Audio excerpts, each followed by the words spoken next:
அனைவருக்கும் எனது அன்பு கலந்த வணக்கங்கள். நான் உங்கள் அஸ்ட்ரோ சின்னோதரை புளிமிசை கூத்தூர் பெரம்பலூர் மாவட்டம்.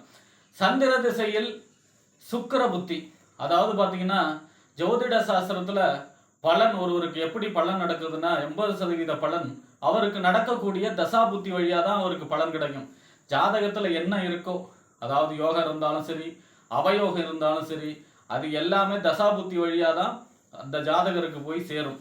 அப்போ பார்த்தீங்கன்னா எந்த தசை நடக்குது, எந்த புத்தி நடக்குது, அதை அனுசரித்து அவருக்கு பலன் நடக்கும். இந்த கடந்த காலத்தில் என்ன பலன் நடந்தது, எதிர்காலத்தில் என்ன பலன் நடக்கும், இப்போ என்ன பலன் நடந்துகிட்டு இருக்கு, எல்லாமே தசா புத்தி தான் சொல்லும். ஆக தசாபுத்திங்கிறது ஒருவருடைய ஜாதகத்தில் பெரிய உயர்ச்சிக்கும் தாழ்ச்சிக்கும் தசாபுத்தி தான் காரணம். திடீர்னு பார்த்தீங்கன்னா சாதாரணமாக இருந்திருப்பார், ஒரு தசை அவருடைய வாழ்க்கையவே மாற்றிருக்கும். 3 தலைமுறைக்கு தேவையான சொத்துக்களை சேர்த்து கொடுத்துருக்கும். 3 தலைமுறையாக சேர்த்து வச்சிருந்த சொத்தை ஒரு தசை ஒன்றும் இல்லாத ஆக்கியிருக்கும். அப்போ அது எல்லாத்துக்குமே காரணம் என்ன அப்படின்னா அவருக்கு நடக்கக்கூடிய தசா புத்தி தான். அப்போ ஒரு தசா முழுமையாக நன்மையும் செய்ய போகிறதில்ல, தீமையும் செய்ய போகிறதில்ல. எப்படின்னா ஒரு தசையில் 9 புத்தி இருக்கு, 9 கிரகங்களுக்கும் 9 புத்தி இருக்கு. இந்த 9 புத்தியிலையும் லக்னத்துக்கு தசாநாதனுக்கு 6, 8, 12 மறைஞ்சி நடக்க பகை நீச்சமாயி சுபருடைய குருவுடைய தொடர்பு இல்லாமல் நடக்கக்கூடிய புத்திநாதல்ல நல்ல பலன்கள் ஏற்படாது. அதுவே ஒரு அவயோக திசையில யோகத்துல லாபஸ்தானத்திலேயோ கேந்திரத்திலேயோ திரிகோணத்திலேயோ இருக்கக்கூடிய ஒரு புத்தி வரும் பொழுது, லக்னத்துக்கு சுபருடைய நட்சத்திரத்தர சாரத்துல இருக்கக்கூடிய புத்திநாதன் வரும் பொழுது அந்த நேரத்துல அவயோக திசையா இருந்தா கூட அந்த கெடுபலன் நடக்காது. ஆக புத்திநாதனை அனுசரித்து அப்பப்போ பலன்கள் மாறுபடும். அந்த வரிசையில் ஒருவருக்கு சந்திரமகா திசை அப்படிங்கிறது 10 வருட காலம். ரோகிணி, அஸ்தம், திருவோணம் நட்சத்திரக்காரங்களுக்கு மட்டும் செல் நீக்கி இருப்பு திசைன்னு சொல்லி 10 வருஷம் முழுமையாக இருக்காது. பாக்கி இருக்கக்கூடியவங்களுக்கெல்லாம் 10 வருஷம் முழுமையாக சந்திரமகா திசை நடக்கும்.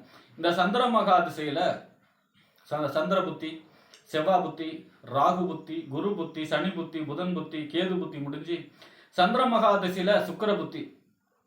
இந்த சுக்கிர புத்தி மொத்தம் 20 மாத காலம். இந்த 20 மாத காலம் சந்திரமகா திசையில சுக்கிர புத்தி 20 மாத காலம் எப்படிப்பட்ட பலன்கள் வழங்கும், இந்த டைம்ல செய்யக்கூடிய வழிபாடுகள் என்ன, பரிகாரங்கள் என்ன என்பதையெல்லாம் பற்றி இந்த காணொலியிலே பார்ப்போம். இது போன்ற தொடர்ந்து ஜோதிட தகவல்களை பெறவும் தமிழ் மாத ராசி பலன்களை தெரிந்து கொள்ளவும் நமது சேனல் அஸ்ட்ரோ சின்னோதரை சப்ஸ்கிரைப் செய்து கொள்ளுங்க, லைக் பண்ணுங்க, நண்பர்களுக்கு ஷேர் பண்ணுங்க.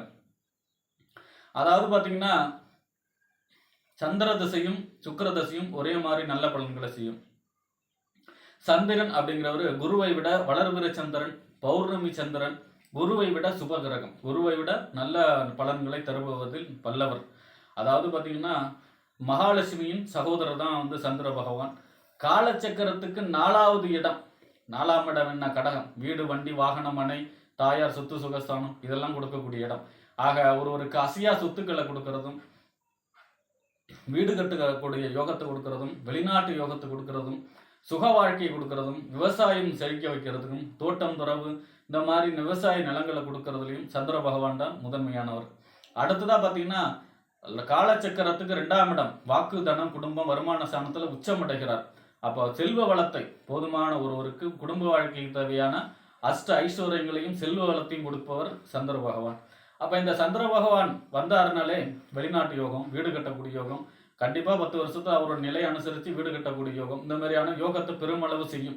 பெரும்பாலும் பார்த்தீங்கன்னா மறைவு ஸ்தானத்தில் பகை நீச்சமாக இருந்தால் கூட குருவுடைய பார்வை இருக்கும் பொழுது நல்ல பலன்களையே செய்யும்.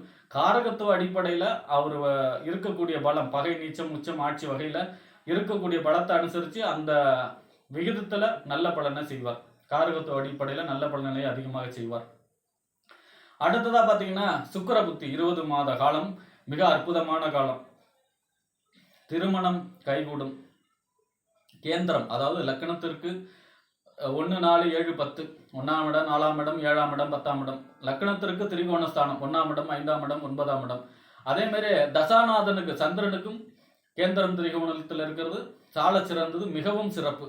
அப்போ பார்த்தீங்கன்னா இந்த மாதிரியான பலன்கள் இந்த மாதிரி அமைப்பில் இருக்கும் பொழுது சந்திர மகா திசையில் சுக்கிர புத்தி வீடு கட்டக்கூடிய யோகம், வெளிநாட்டு யோகம். அதே போல் பார்த்தீங்கன்னா ராயல் அப்பார்ட்மெண்ட், வீடு வாங்கி விற்பனை செய்கிறாங்கல்ல அவங்களுக்கு இந்த மாதிரியான யோகம், திடீர் தன யோகம், திடீர் தனப்பிராப்தி, இந்த ரேஸ் லாட்ரி இந்த மாதிரியான எதிர்பாராத பணவரவு, எதிர்பாராத அதிர்ஷ்டம் இந்த மாதிரியான பலன்களை செய்யும். சினிமா ஸ்டார்லாம் இருக்காங்க இல்லையா, சினிமா துறையில் முயற்சி தேடிட்டு இருப்பவங்களுக்கெல்லாம் இந்த டைம்ல ஒரு பெரிய புதிய வாய்ப்பு கிடைக்கும். சினிமா துறையில் இருக்கிறவங்களே அவங்களுடைய படம் சம்பந்தமான பெரிய வெற்றி, புகழ் உச்சத்துக்கு போகும். அதாவது சினிமா துறையில ஒரு உச்சத்தை தொடக்கூடிய காலமாக இருக்கும் இந்த சந்திர மகா திசையில சுக்கிர புத்தி. சினிமா துறையில பெரிய வெற்றியை கொடுக்கக்கூடிய அமைப்பாக இருக்கும். வாகனத்தை தொழிலாக செய்வார்கள், அவங்களுக்கெல்லாம் மிகப்பெரிய யோகம். அதுவும் சொகுசு வாகனம் வாங்கக்கூடிய அமைப்பு, ராயலா வாழக்கூடிய அமைப்பு. அதாவது பார்த்தீங்கன்னா ஒரு ஆடம்பரமான வாழ்க்கையை கொடுக்கக்கூடிய அமைப்பு, செல்வ செழிப்பை கொடுக்கக்கூடிய அமைப்பு, திருமணம், குழந்தை பேரு, நினைத்த திருமணம், அதாவது காதல் திருமணம், இந்த மாதிரியான நல்ல பலன்களை அதிக அளவு செய்யும். அதுவே பார்த்தீங்கன்னா சுக்கிரன் பலகீனப்படும் பொழுது கன்னியில நீச்சமானாலும் 6, 8, 12 மகை, அதாவது பார்த்தீங்கன்னா சுக்கிரன் 12ஆம் இடத்துல மறைவு இல்லைன்னு சொல்லுவாங்க. அப்போ மேக்சிமம் பார்த்தீங்கன்னா 6, 8 தான் சுக்கிரனுக்கு மறைவு. அதுவும் பார்த்தீங்கன்னா கன்னி வீடாகும் போது கொஞ்சம் பலன்கள் குறைவுபடும். கணவன், அதாவது ஆண்களுக்கு கலத்திரக்காரங்க சுக்கிரன். அப்போ மனைவியோட கருத்து வேறுபாடு. அதே மாதிரி பார்த்தீங்கன்னா குழந்தை பிறப்பதில் தடை, தாமதம், இழுபறி ஏற்படக்கூடிய அமைப்பு. சுக்கிரன் பகை நீச்சமாகும் பொழுது பார்த்தீங்கன்னா நாய் கடிக்கக்கூடிய அமைப்பு. இந்த மாதிரியான ஒரு சில கெடு பலன்களும் ஏற்படும். ஆனாலும் சந்திர மகா திசையில சுக்கிர புத்திங்கிறது மிக யோகமான நல்ல பலன்களை தரக்கூடிய அமைப்புலதாக இருக்கும். சந்திர மகா திசை முடிகிற வரைக்குமே 10 வருஷமே வருஷத்துக்கு ஒரு தடவை திருவியாருக்கு பக்கத்தில் இருக்கிற திங்களூர் போய் திங்கக்கிழமை வெண்பட்டு மல்லிகை பூ சாற்றியும் வழிபாடு செய்கிறதும், சுக்கிரமா புத்தி 20 மாத காலமும் வருஷத்துக்கு ஒரு தடவை, அதாவது பார்த்தீங்கன்னா ஒரு தடவையாவது இந்த 20 மாசத்துல ஒரு தடவையாவது ஸ்ரீரங்கம் ரங்கநாதருக்கு வெள்ளிக்கிழமை போய் வெண்பட்டு மல்லிகை பூ சாற்றி வழிபாடு செய்கிறதும், அல்லது கஞ்சனூர் சென்று வெள்ளிக்கிழமை வழிபாடு செய்கிறதும் சிறப்பு.